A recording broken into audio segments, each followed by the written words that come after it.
تعالي نعمل احلى طاجن بربع كيلو بس من اللحمة ويطلع طعمه خطير. هاتي اللحمة وقطعيها مكعبات صغيرة، وهاتي كده بنفس الشكل ده حلة كده على النار، اديها مسحة من السمنة وشوحي بقى اللحمة كده، عايزاها تاخد لون ذهبي. واول ما تاخد اللون ده ننزل بمية سخنة من الكتل، هحط ملح وفلفل اسمر وورق لوري بودر وحبهان بودر وكركم، وهحط شعرة صغيرة كده من الكركم وبصلاية وطماطمية واسيبها تستوي طاجن كده وادهنه سمنة.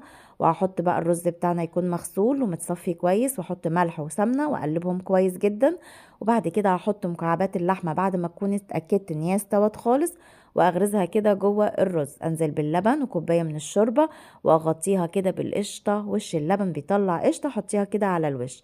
دخليها الفرن، شغلي الشواية الاول، اول ما تاخد اللون ده اطفي الشواية واسيبها تستوي. مش عايزة اقولك بقى هتاكلي احلى رز معمر باللحمة ومفلفل وطعمه خطير. ولو عجبك وصفاتنا ما تنسوش تدوسوا لايك